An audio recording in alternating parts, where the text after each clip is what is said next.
systems, industrial automation, smart home appliances, and even magpo-focus tayo on how their compact, low-power nature enable these technologies. The third one is that we are going to introduce to you the Arduino platform and the Arduino IDE. We're going to define class the Arduino platform hardware and software, and also we are going to identify the various Arduino board types. The first one is the Arduino Uno, which is the standard one. The next is the Arduino Nano, the smaller, and the bigger is the Arduino Mega. And master also the basic function of the Arduino IDE. The fourth one is that it is about the special purpose Arduino boards and the technological applications. We're going to identify class and differentiate between the special purpose Arduino boards and their unique capabilities and explore yung how Arduino is used as a rapid prototyping and development tool for an Internet of Things, robotics, and even interactive art installation in modern technology. So, before we proceed to the microcontrollers, let's discuss the electronic evolution. So, nung una po, diniscuss natin around 1940s to 1950s is the what you call the vacuum tubes. So, doon nag-start ang lahat. Ano? So vacuum tube, ika nga is the dawn of the electronics. So in early stages or early computers class, like we discussed before, the ENIAC, you know the ENIAC, the early computers like the ENIAC use the vacuum tubes or the thermionic valves for a circuitry. So the vacuum tube class acts as an electronic switch amplifier. So diniscuss natin yon. So the next one for the electronic evolution is the transistors. So the transistor is between the 1950s and the 1960s. So the miniaturization begins in the transistors era. So doon po nag-start ang pagpapaliit natin ng mga electronic devices na meron through the transistors. So the invention of the transistor class is noong 1947. So alam naman natin yun, na-discuss natin yun, through the revolutionized electronics. Nung that time, transistor class or the tiny semiconductor devices that perform yung same switching function niya as a vacuum tubes, but dramatically class, yung much smaller siya, more reliable, and nako-consume siya ng much less power. So yun yung transistors. So around 1960s to 1970s, diyan na po natin introduce si integrated circuits. Ano?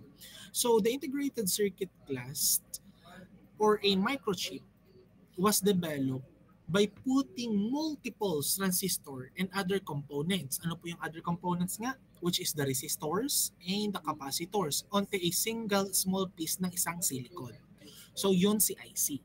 So around 1970s to 1980s, dyan na po inintroduce natin si microcontroller and microprocessors. So yan yung i-discuss natin for today, the microcontrollers. And also, last one today is that we're going, and the last one is the artificial intelligence. So in microcontroller class, the development of the IC led to two distinct related types ng computer on a chip. They are the microprocessor and the microcontroller. The microprocessor, abbreviation niya is MPU, while yung microcontroller class is the MCU, where the microprocessor, the function niya is that it is a general purpose computing. Ika nga ay isa siyang CPU only. Kumbaga, brain lang siya ng isang PC or a smartphone. That is a microprocessor. That is the difference between the microprocessor and microcontroller. While si microcontroller po, nandito na lahat. Is ika nga ay the brain of an embedded device, which mean control-oriented computing na siya. So si microprocessor po, kumbaga ay CPU only, while si microcontroller, CPU, memory, yung mga volatile and non-volatile memory na meron tayo, which is the RAM and the ROM, and also the input and output peripherals, and even yung mga system on a chip, single chip na meron. So that is the difference between the microcontroller and the microprocessor. And hindi naman tayo aabot dito since hanggang doon lang naman tayo. So today, we have the artificial intelligence. So ika nga, microcontrollers meet the AI. So in modern microcontrollers class, like those based on a Cortex-M, kung alam nyo yun, yung ARM Cortex-M architecture, are becoming powerful enough class para mag-simplify ng mga artificial intelligence algorithms right on a chip. So, ang tawag po doon ay AI at the edge or the TinyML. So, ang application niya class, instead of nagsasend tayo ng mga sensor data to the cloud for analysis, yung ating pong microcontroller can locally process data by first, nire-recognize niya po yung mga specific sounds. The second one is ina-identify po ng microcontroller yung object in a low resolution camera film. The last one is the predicting equipment failure in a factory machine. So, yun yung electronic evolution natin. So, in a microcontroller class, ano nga ba ang microcontroller? Microcontroller class often abbreviated by MCU. Pag MCU, pag nakita yung MCU, so microcontroller siya. Combination siya class ng two words that perfectly describe its function. The first one is micro. Micro means small. The context of the micro refers class the small or integrated size ng isang device. It means class, everything needed for a basic computer is shrunk down. Mas pinaliit po natin. And pinut po natin into a single tiny chip ng isang silicon. So yun yung meaning ng micro. So the controller is the purpose of the control. Ika nga, the controller is the core purpose.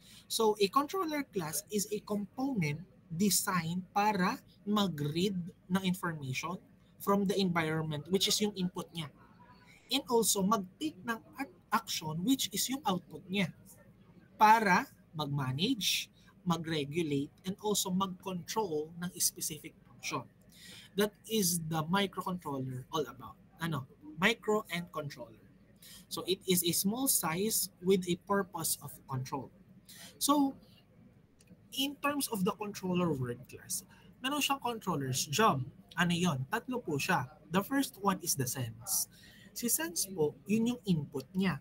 So since it is the input, it takes class the signal from the sensors like yung mga temperature, light, or even yung pressure na meron sa isang button. Pag pinress natin yung start class, kunyari sa isang microwave, yun yung sense, which is yun yung input. So the second one is the process, which is the logic one.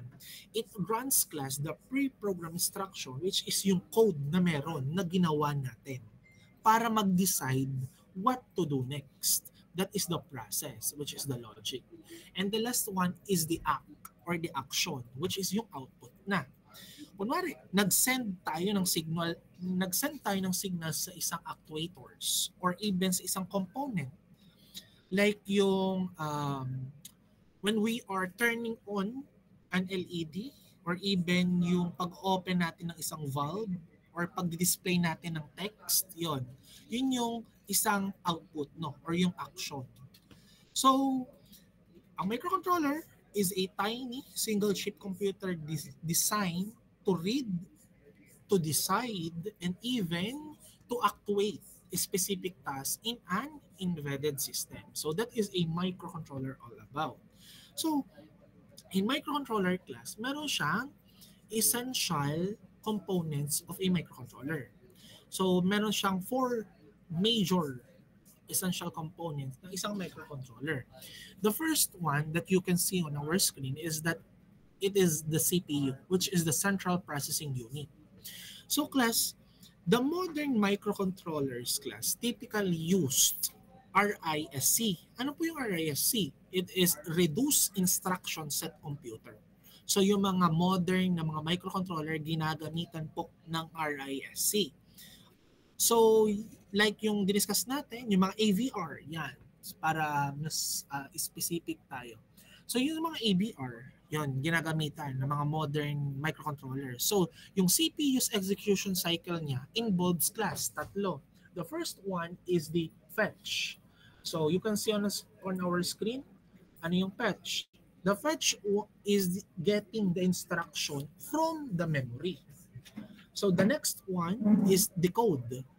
In decode class, we are interpreting the instruction. And the last one is the execute. So in execute class, we are performing the operation often using yung mga ALU. Sir, ano po yung ALU?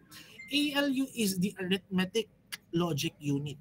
So siya ay sa mga math or sa mga logic. Ginagamit sa mga pipelining, may be used for faster execution. So, sir, ano po ang significance ng CPU on a microcontroller? So class, the significance is that the CPU determines the speed, the efficiency, and even yung computational complexity ng isang kung paano mag-handle yung isang microcontroller. So it is the central point class for decision making and task scheduling ng isang in real time. Ano? So that is the significance of the CPU in microcontroller. So that is the first essential component of a microcontroller. The second one here is what we call the memory.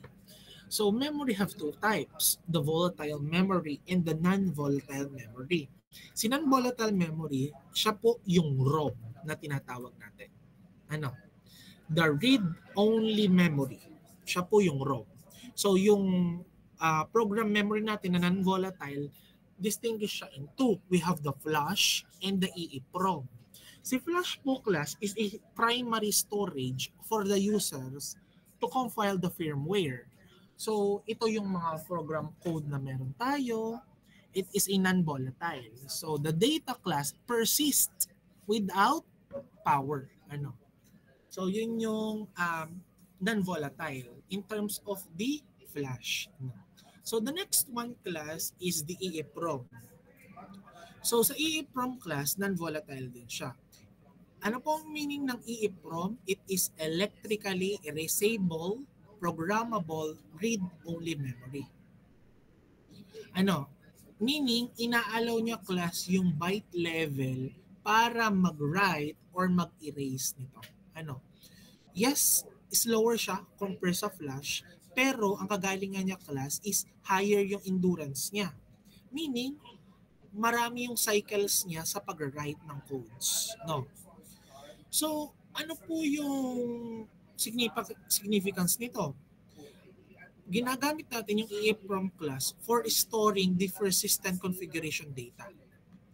Example niya class, pag tayo nagka-calibrate ng values or even sa mga network setting and even sa mga user preference. The changes class, the infrequently but must survive the power cycle na meron doon. So the second type is the volatile memory, which is the RAM. Si RAM po is the random access memory. So typically, ang ginagamit natin is the SRAM. So si SRAM is the static RAM. In microcontrollers, it is the speed in the low power consumption all about. Ano? The technical about the RAM. Ano? It hold class the program stack, keep, and yung mga global variables during pag ginagamit natin to during the runtime period. So in terms of the significance naman po, it serves as the dynamic workspace for a CPU class. Meaning, the size limits the complexity of a data structures. So in terms of buffering, variable storage ng isang program na kung paano i-handle to. So yun yung mga significance bakit mahalaga yung isang volatile memory. So that is the memory. That is the second essential components of a microcontroller. The third one is what we call the clock generator. So some of the not so essential but sinama ko na rin siya as an essential is the clock generator. So si clock generator class ay isang crystal or isang resonator. Nag-generate po siya ng mga stable frequency. So yung clock signal class is divided and distributed sa lahat ng components para ma-ensure niya yung synchronous operation. So it provide class yung time base for all the operations. So yung pag stable yung clock, ini-ensure niya class yung predictable timing for a peripherals like yung ginamit natin sa timers. Yung timers and also pag accurate data transmission rate, yun yung baud rates na tinatawag sa isang communication. So yun yung clock generator or tinatawag na oscillator. So that is the third essential component. And the last one is the input and output peripherals. So in input and output peripherals, meron siyang four types or four subtype. The first one is the digital input and output ports. Ano po to? The digital input and output ports is a simple memory map register class na kinokontrol niya yung voltage level ng isang external pin. So kapag nakakita kayo ng isang Arduino, so the very basic example or the most basic example of the microcontroller is the Arduino. So kapag nakakita kayo nun, so yung external pin is the output and the voltage level of an external pin is the input. So they are used class for a simple binary ng pag-on and off control. So that is the digital input ports. So in terms of how significant it is in microcontroller, it provides class the basic means para ma-sense or ma-actuate niya yung binary devices. So meaning, in every interaction with a simple switch, doon nag-start. Sa relay starts sa isang digital inputs and output ports. So doon po nag-start yon. So the second one, we have here the communication interfaces. In communication interfaces, meron siyang three subtypes. Three interfaces under ng communication interfaces. The first one is the Universal Asynchronous Receiver Transmitter or UART. So, si Universal Asynchronous Receiver Transmitter class, ginagamitan siya ng two wires to transmit and to receive plus yung ground na meron siya ha. So, si UART class ay asynchronous. And meaning, pag asynchronous siya, walang separation between the clock line. So, yung timing niya, agree upon yung baud rate na meron. So, ginagamit siya for debugging, sa pagko-connect natin ng PC or Bluetooth modules. Yun yung Universal Asynchronous Receiver Transmitter. Pag nagko-connect tayo ng PC or Bluetooth modules. Ano? So, the next interface is the SPI. Si SPI naman po, Serial Peripheral Interface. Ibig sabihin, synchronous siya. So, gumagamit tayo ng 4 wires naman. Kung kanina 2 wires, ngayon 4 wires. First is the clock. The second is the master out or slave in na meron. The third is the master in or slave out naman. And the last is yung select, yung slave select. So, mabilis siya since 4 yung wires niya. And it operate class in a full duplex mode. So, ginagamit siya for communicating with high-speed memory chips dahil nga mabilis. So, that is the second. So, the third or the last one is the integrated or inter-integrated circuit, the IIC. So, same with the SPI, synchronous rin siya. Pero, synchronous siya, pero 2 wires lang. Yung 2 wires na yun, class, it is the serial data line and the serial clock line. So, it's a multi-master or a multi-slave bus. Meaning, siya po ay isang device that can share the same 2 lines.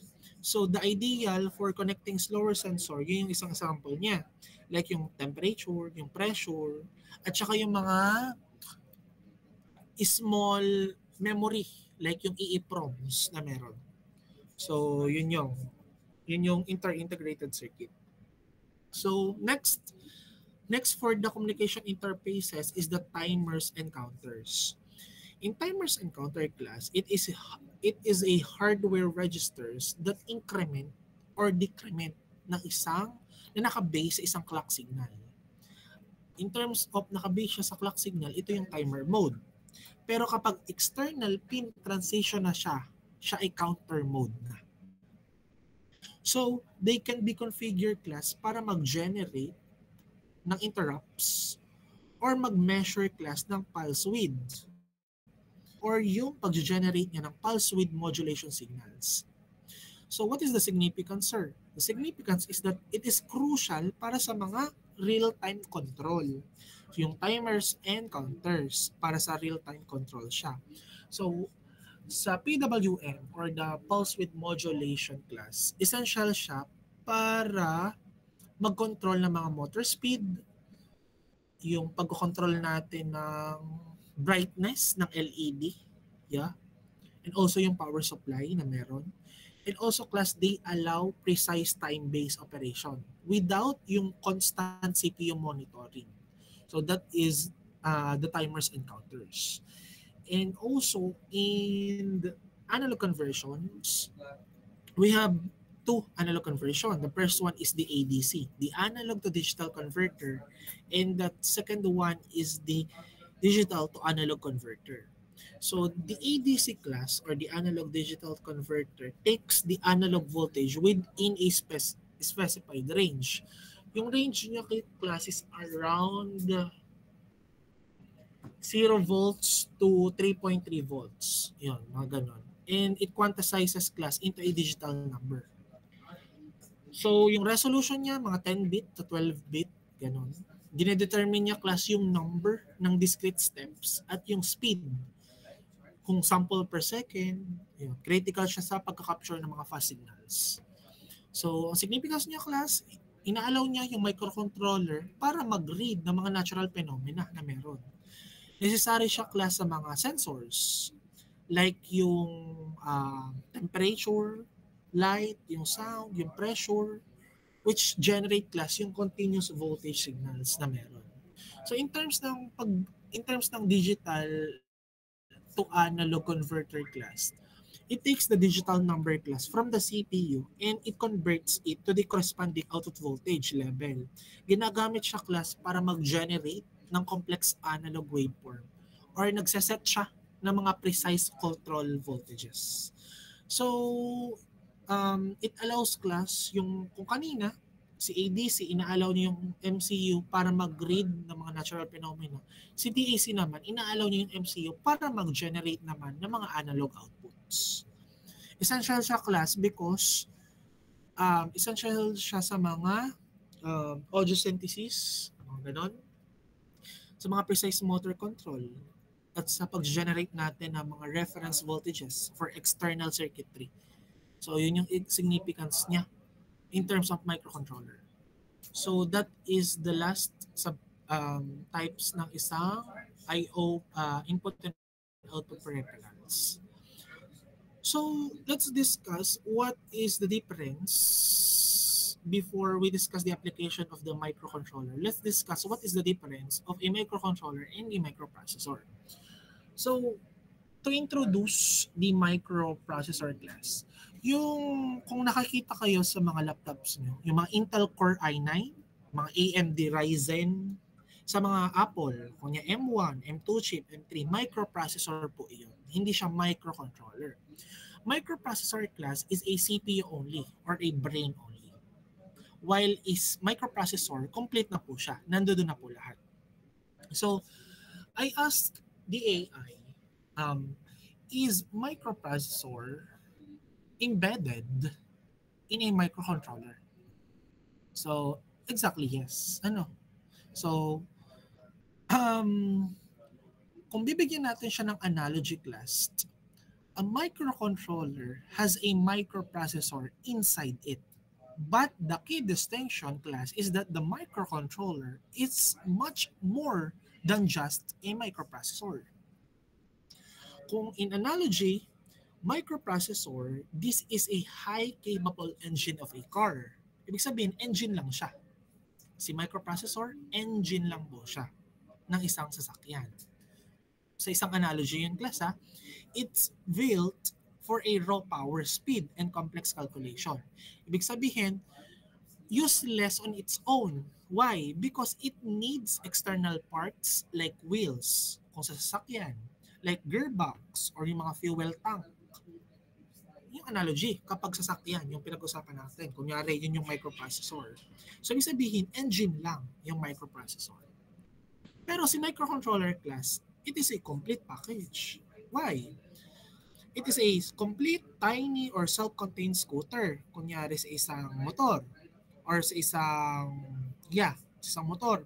So, yung engine, yun yung CPU core niya. Yung fuel tank niya, yun yung memory. Yung wheels niya, yun yung input and output ports na meron. Yung light naman niya or yung horn na meron siya, yun yung peripherals. So, all are integrated into one single chip. That is the difference between the microcontroller and the microprocessor. So, in terms also on speed, mas mabilis syempre si microprocessor because engine lang siya eh. So, si microcontroller medyo slower. Yeah. Pero nandun na lahat. So, to give some distinction in terms of feature class and application, um, in terms of microprocessor, ang key features niya is high performance siya. So, fast yung clock speeds niya. Tsaka large yung data bus niya na meron. So, since ang feature niya high performance si microprocessor, application niya sa mga personal computers na meron, sa laptops, desktops. So, ginagamitan natin ng microprocessor for multitasking. And second feature is that complex computing. So, in-optimize niya yung complex instruction sets, heavy mathematical calculation, at nagra-run po siya ng specialized software. So, in complex computing class, the application is that yung mga servers and data centers natin. So, ginagamitan ng microprocessors. Yung mga supercomputers, microprocessors. The third feature is the versatility and graphics. No, napaka-versatility ng isang microprocessor. Why? Wala nga po siyang intact or hindi po connected yung kanyang mga memory. Therefore, kaya niyang mag-upgrade ng RAM kapag nag-connect tayo. Kaya niyang mag-upgrade ng GPU. Kaya niyang mag-upgrade ng storage. Kaya versatility si microprocessor. So, saan po ginagamit na application? Sa mga high-end gaming consoles. Saan po? PS5, Xbox, microprocessor yun. So, it perform class mga P6 calculations or high-resolution graphic ng rendering. So, the last feature is that memory management. Sa memory management class, it designed class to manage and access the gigabytes of a external RAM and storage. So sa mga advanced AI, sa mga machine learning training systems, so microprocessor ang gamit. In terms of the microcontrollers naman po, we have also 4 features. The first one is real-time control siya. Si microcontroller real-time control, dinesign para mag-execute ng single dedicated program and response to inputs. Ibig sabihin, may specific task na ginagawa kapag microcontrollers. So, application ng real-time control is the automotive systems. Sa mga anti-lock braking system, sa mga ABS, microcontroller po. Yun. Sa mga airbag deployment controllers, microcontroller iyon. So the second feature is the low power consumption. In low power consumption class, it operates at low clock speeds. So saan po ginagamit yung low power consumption application?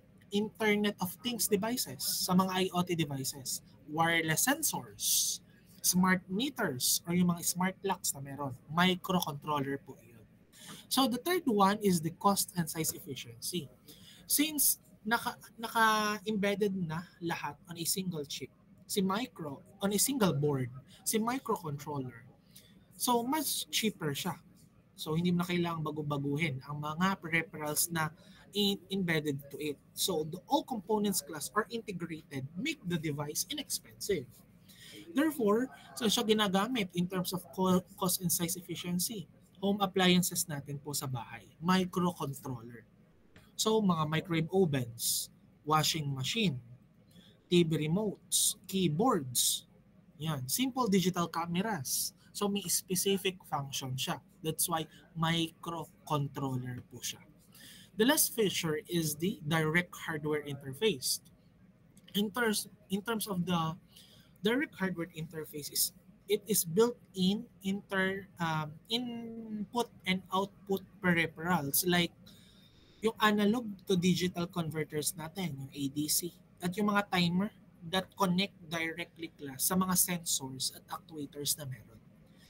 So, in application sa mga robotics, automations, yung pag-control natin ng motors, yung pag-read natin ng mga proximity sensors in a simple drones, or yung even yung pag-operate natin ng mga conveyor belts sa mga factories. So, microcontroller po yun. So, that is the distinction between the microprocessor and the microcontroller. And that is also the application of the microcontroller. So, but before we proceed to the Arduino, so far so good. Is there any questions, clarification?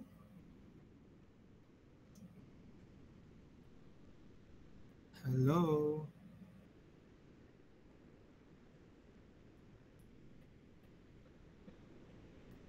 None po.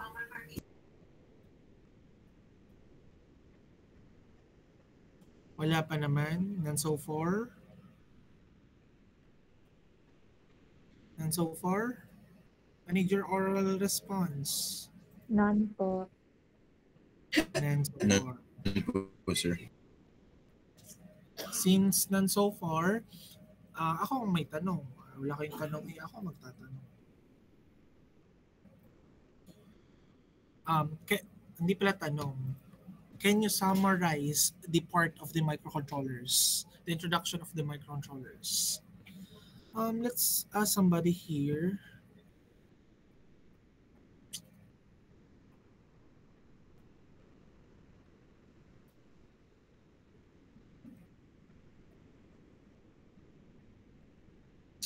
Si Vernaline.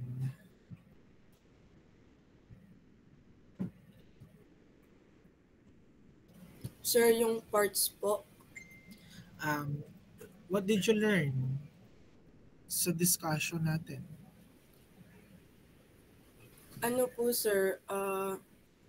Dun po sa microcontroller, it combines two words po, which are micro and controller. Yung micro po, meaning lang po nun is small. And then yung controller po, kasi po yung purpose po ng microcontroller ay mag-control po. Tapos po yung job po ng controller is for sensing, processing, and yung act po. Sa sensing po, nagsasense po siya ng mga signals. Then sa processing po, doon na po papasok yung parang code po, logic po nung microcontroller. And then doon po sa act, nagsasend na po siya ng signals doon sa mga components po. Tapos meron pong essential components ang microcontroller. Una po is CPU, which means Central Processing Unit po. Tapos po, yun po ay for speed, determining speed po, efficiency, and computational complexity po. Tapos sa memory po, meron pong non-volatile, which is yung ROM po, read-only memory, and then volatile po na RAM, which is yung random access memory po. Meron din pong yung clock po, generator, tsaka input and output peripherals po. Thank you so much. Sa lalaki naman, baka may gustong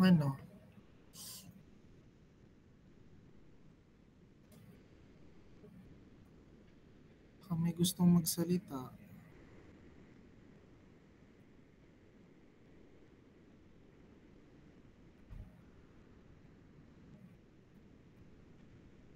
Ngayon yung ako na lang pipili.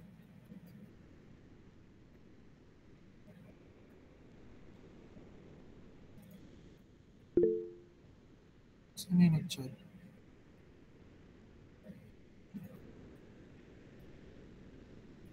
Why? Why Karil? Ay, magsama rin din po sana. Gusto mo rin? Sige. Ikaw na ang sa part ng lalaki. Ay, walang magtumas ng kamay. Go. Okay po. So, babanggitin ko lang din po yung mga naaalala ko rin po. So, one part din po ng microcontroller is yung CPU, and sabi nga po ni Berna, ito po is yung Central Processing Unit, and siya po yung kinoconsider natin as brain po ng microcontroller.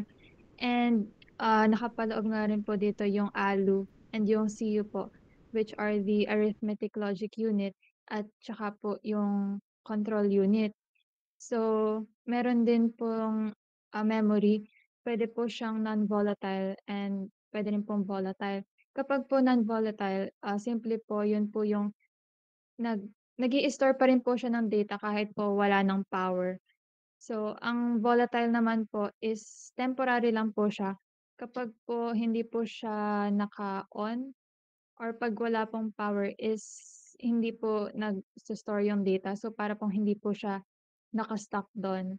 And meron din po tayong yung mga digital I/O ports, yung timers and counters, at saka po yung ano ba, yung communication interfaces, saka po analog analog conversion po. And yung digital I/O ports po, ito po yung mga pins. And then sa communication interfaces naman po, yun po yung nag-a-allow po sa microcontroller to talk. So para pong, yun nga po, communication from the word itself, para po makipag-communicate sa iba pa pong devices. Tapos yung sa timers, parang, yung kagaya lang po dun sa 555 po yung sa ginawa natin, para pong may time dun.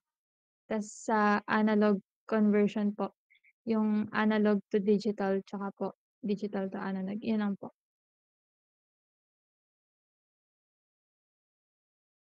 Okay, thank you so much. So let's continue. Thank you so much.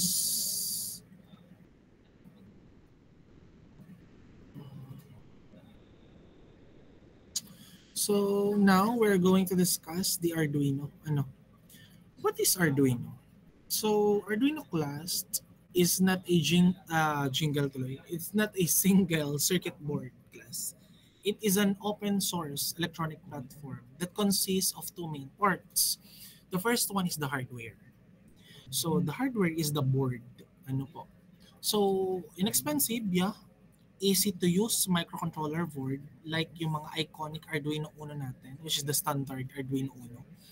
And it's also complete. A tiny computer on a single board. Even it contains a CPU, memory, and also input and output connections.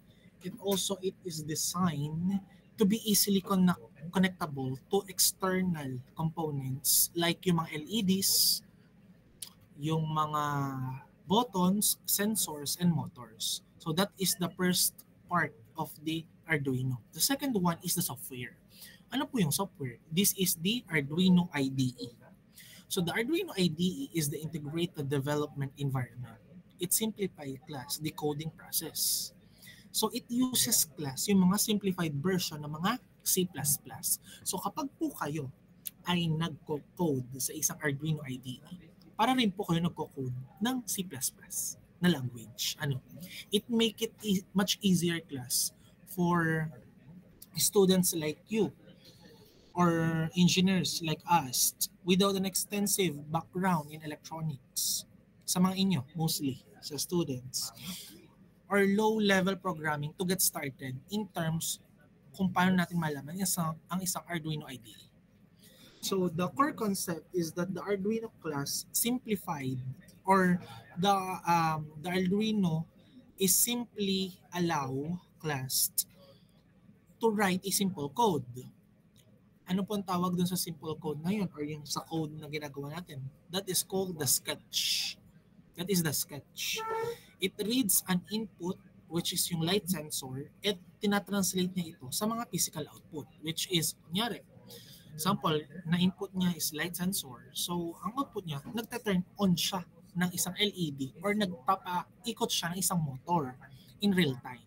So, that is the physical output. So, tinatranslate niya yun.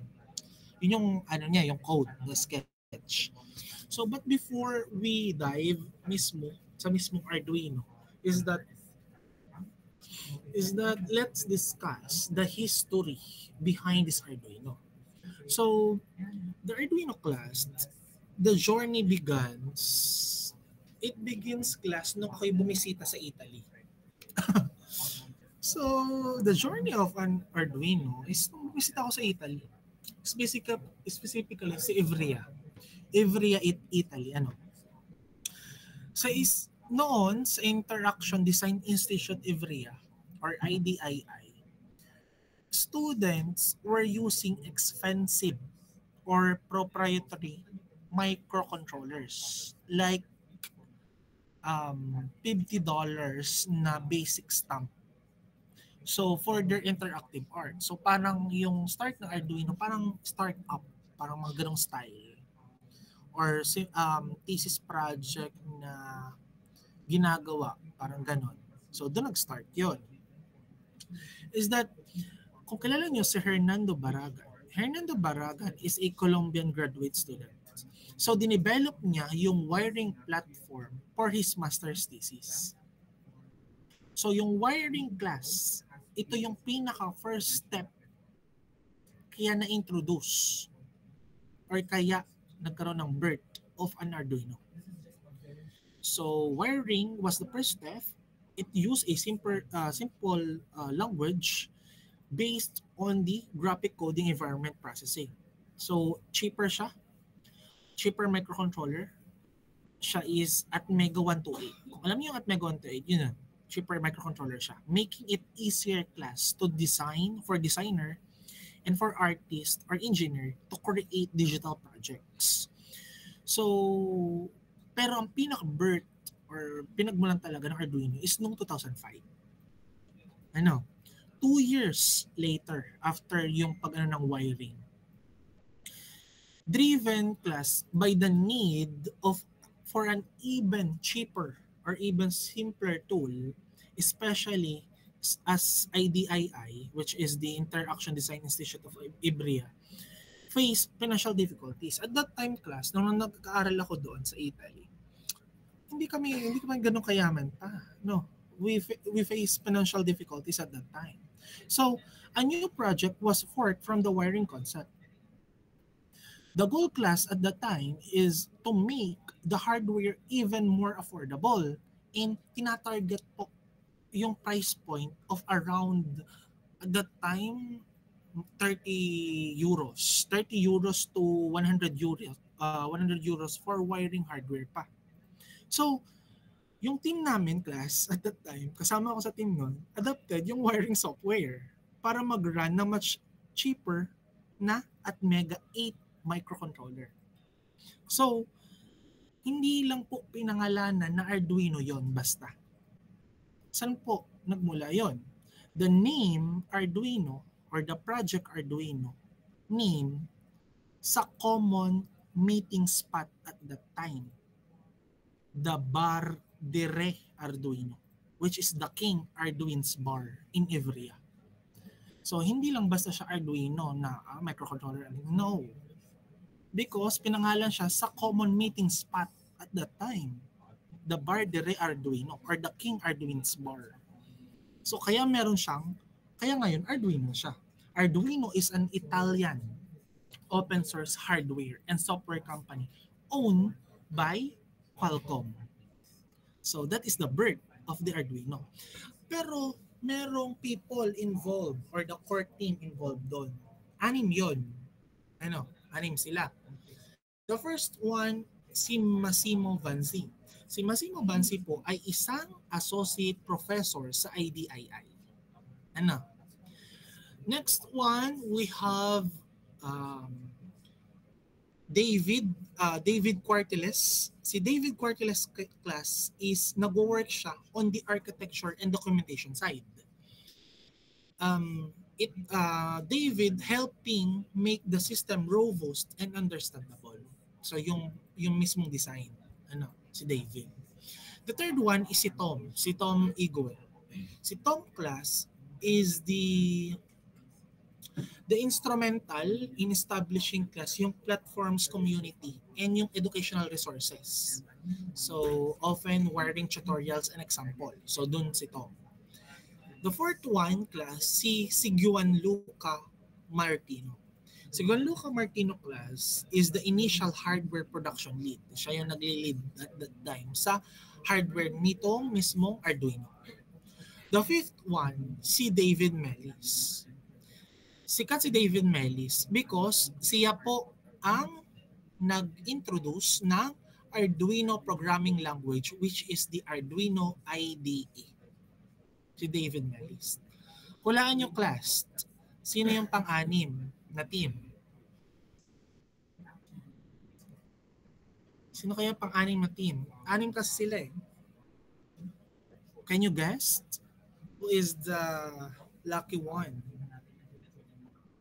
Wow, exactly. Engineer John Aldreyes. So ako po ang nagturo sa kanila na gawin yung Arduino. So lahat po ay galing po talaga sa akin. Ganun po ako galing. Thank you so much. Thank you. So anim po kami. So class, so that is the birth of the Arduino. So next one, let's discuss the three main types ng isang Arduino boards. We have the Arduino Uno. The Arduino Uno class is the standard one. The Arduino Uno is the foundational board class and most widely used microcontrollers for beginners, for educators, for educations, or for even general purpose prototyping. Kumbaga default si Arduino Uno. Siya yung standard. So it is a microcontroller at Mega 328P. So 8-bit siya na AVR architecture. So ang key features niya class, versatility. Excellent siya class for vast range ng simple to medium complexity projects. The second one is the robustness. Features a simple design class that is difficult to permanently damage. So the third one is the shield compatibility, which means it is a standard pin layout class, makes it compatible with most older shields. So the last is the USB connection. It uses older class, large USB-B connector. So the best application for the Arduino Uno standard is the basic robotics, simple data acquisitions, at sa mga educational projects. Diyan, malimit ginagamit si Arduino Uno. So next one, we have the Arduino Mega. The Arduino Mega is much larger. More powerful board designed for projects that require class high number ng inputs and outputs or more memory than the Uno can provide. So the microcontroller class is the Atmega 2560. 8-bit AVR architecture din siya. So the key feature, massive yung kanyang input and output. So it offers class significantly more digital inputs and output pins. Mas marami siyang pins na pwedeng saksakan. So around 54 or analog inputs na 16. So to the Unos na 14 and 16 respectively, this is around 54. Yeah. So large memory siya, four times the program memory, which is 256 KB flash, and 8 times naman siya ng RAM, which is yung 8 KB SRAM. It allows class for much larger and much more complex code. So the third is the multiple serial ports. Serial ports includes 4 hardware, the serial ports. Ideal siya for communicating with multiple components like GPS modules, Bluetooth, or other sensors simultaneously. So ang best application ni Arduino Mega is mga complex robotics, even sa mga 3D printers. Yeah, Arduino Mega, pwede.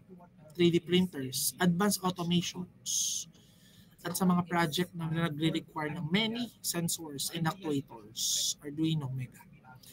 The last type of the Arduino is the Arduino Nano. So sa Arduino Nano class, it takes the core functionality of the Uno and it shrink it down. So almost same lang na Arduino Uno, pero mas pinaliit. So the key feature, small footprint siya sa mga spaces. Slim design makes it perfect class for project where space is limited. So the second feature, breadboard friendly.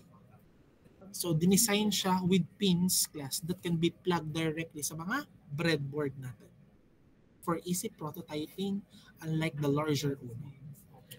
So also cost effective, much cheaper siya. Siyempre, mas maliit siya.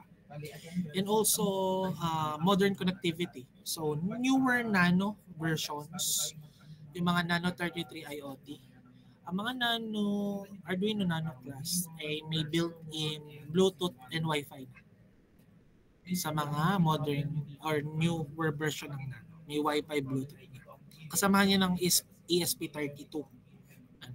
Ang best application niya class sa mga small drones, sa mga compact devices, and even sa mga project na nag-integrate ng tight spaces.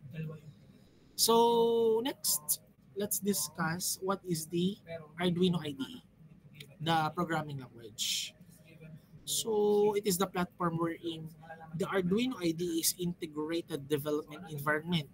It is a specialized software class platform na ginagamit natin sa ating mga computer para mag-write ng codes, mag-manage ng libraries, mag-load ng mga program onto the physical Arduino board. So, it is the bridge between class ng high-level language na ginagawa ninyo or ginagawa natin, and also sa mga low-level instruction the microcontroller understand. So, the core function of the IDE, first, code editor. Second, compiler. Third, the uploader.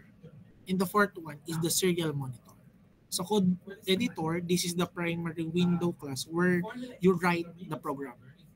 Tinatawag natin sketches or sketch. Compiler. Compiler is the IDE takes the human readable C++ code and translate it into the binary machine codes. The uploader naman, once compiled natin yung IDE class, ma-handles niya yung pag-process at pag-send ng mga binary code from your computer. So the last is the serial monitor. So this is crucial. Why? Because within the IDE, it allows class the Arduino board to send the text data pabalik sa ating mga computer. So ginagamitan natin ng debugging. So pina-find natin yung errors, mino-monitor natin yung sensor values or program status in real time. So let's discuss slight Arduino language, the two primary function. Ano yon? Yung void setup at void loop. So the function runs once in void setup. The function class runs once when the Arduino board first turn on or it is reset. So it is used class para initialize natin yung mga settings like pagtatel natin ng pins whether they are inputs or outputs. So sa void setup yon. Pangalawa, sa void loop. Ano po yung void loop? This function class runs continuously forever. Infinite. Ano? After yung setup is finished, kunyari, pag may setup ng open and close kayo, so do not finish. So this is where class, the core logic of your program lives. So it reads the sensors, it processes the data, it controls the motor, and also it repeats. Ano? That is the void loop. So, ika nga, ulitin natin, who made the Arduino IDE? Si David Mellis. No? David Mellis made the Arduino IDE. So, next, in terms of programming fundamentals. In programming fundamentals, we have five essential pillars in terms of programming fundamentals. First one is the variable and data types. In variable class, variables are name, storage, location in the computer's memory used para mag-hold ng mga data. So, think of them, class, as a labeled boxes where you store different pieces of information. So the data types is defined the kind of data a variable can hold and how that data is stored in a memory. So common types niya, integers, yung mga int, floating point numbers, yung mga float, double, booleans, BOOL sa mga ating codes, strings. So sa strings, yun yung mga sequence ng ating characters. Yun sa hello world, yun, strings. The next, we have the control structures. This is the flow of the execution. The control structure dictates class the order in which the instructions are executed. It determines class yung logic and the flow of the program. So, nandiyan yung sequential execution, conditional statement, yun yung if-else, or yung mga if, at saka yung else, or yung mga switch. Example niya is that, nangyari, if the user is logged in, then display their profile. Else, display the login screen. Yung parang ganun. So, loops kasama rin sa control structures. Yun yung mga for, while, do while, yun yung sa loop, yung repetition. Example niya ay, kunwari, for every student in the class, print their name while the light sensor reads a low value, keep the LED on. Parang ganun. So, yun nandun yung for, while, do while. So, next is the function. The function class also calls the methods or the procedures. Reusable blocks siya of codes that perform class a specific task. Modularity, reusability, and parameters and return values. So, yun po yung function. The fourth one is the data structures. The data structure class are specific ways of organizing and storing data in a computer so that it can be used and managed efficiently. So the choice of the structure drastically class affects the program's performance. So, isa doon, arrays. Simple structure yan class na ginagamit natin sa pag-store ng mga fixed size collection ng elements at the same data types. The next is list or yung vectors. Dynamic collection din siya na nag-grow or nag-shrink in size during the execution. And the third is the structures or the objects. So custom groups yung related sa mga data elements. The last one is the algorithm. So algorithms, alam naman natin siya. Algorithm is precise. Step-by-step procedure or set ng rules na ginagamit natin para ma-solve yung specific problem. So that is the algorithm. So that's it. So last for this time is the application. the application in today's technology. The first one, we have the IoT, Internet of Things. So Arduino boards class, particularly those with built-in Wi-Fi or Bluetooth class, use in Internet of Things because this is the backbone of many early stage na IoT devices. The second one, we have the robotics and automations. So sa Arduino, we all know that the Arduino is excellent for controlling motors. Therefore, it reads the proximity sensors. It handles the core logic of a simple robotic systems. So that's why it is one of the application in today's technology. The third is, unahin natin yung baba, education and learning. In education and learning class, ginagamit natin yung Arduino. We know that Arduino is the standard platform used globally. So, para i-teach yung mga fundamentals of physical computing, even programming, and in electronics. So, kaya kasama sa education yung application ng isang Arduino. So, next is interactive. Interactive art and design. So, interactive and art and design, Arduino class is widely used by artists. Even mga designer na eh. So, ginagamit na nga minsan yung Arduino sa mga sa yung mga gowns na may na ilaw, na gana, sa mga museum to create interactive installation where physical objectless responds to human presence or external stimuli. So, yun yung interactive art and design. The fifth one is the scientific instrumentation in data acquisition. So, in laboratories, in field research class, Arduino is often deployed as a cost-effective solution for acquiring data from custom sensors. So, sa mga custom sensor interfaces, low-cost testing equipment, yun. So, the last one we have here is the gaming and human interface devices. So, hindi katakataka.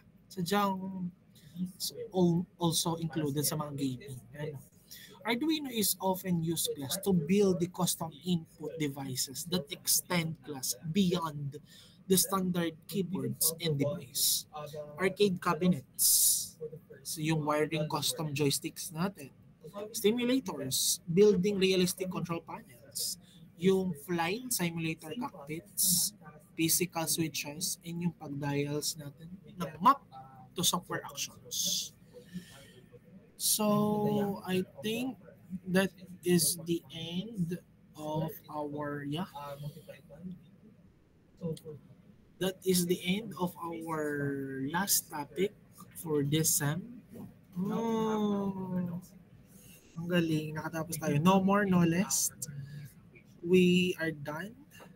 Nasunod natin ang syllabus. So, galingan nyo sa long quiz 2. Next week, next week is your long quiz 2. So, class, is there any questions, clarification of variant reaction?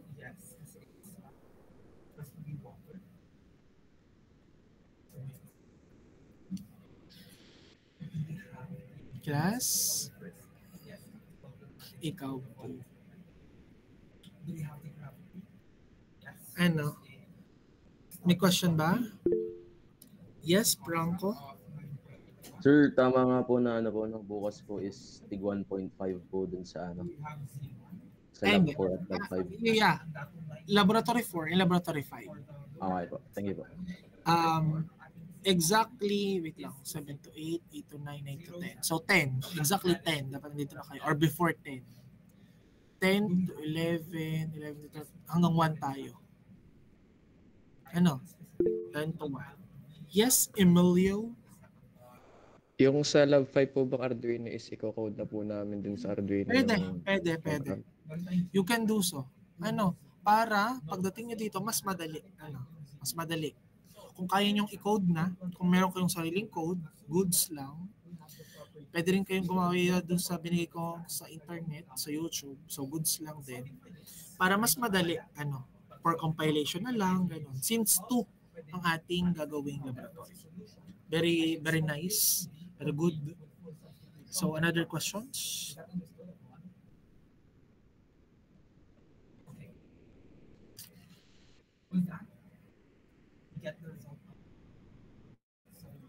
Meron pa? Meron pa? Meron pa? Meron pa? Meron pa? Class, the start of the long quiz 2 is topic 6 until topic 10. Topic 9 and 10 is the microcontroller and the Arduino. So topic 6, mag-start yun ng IC. Okay? Goods, goods. There's no question? No question na? Okay. So kita-kits. Yes, Acel.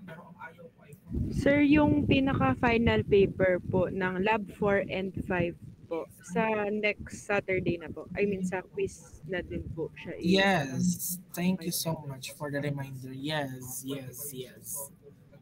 So, bali 3 paper po yung ipapasa po Oo, next kasi Saturday. included your final project. Thank you. Include ng ballpen ha. Blue. Per folder. Thank you so much. Is there any questions? There's none. Goodbye. Thank you so much. Padayon Engineers.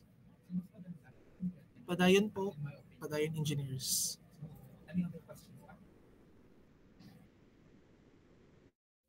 Goodbye and thank you po, sir. Goodbye and thank you po.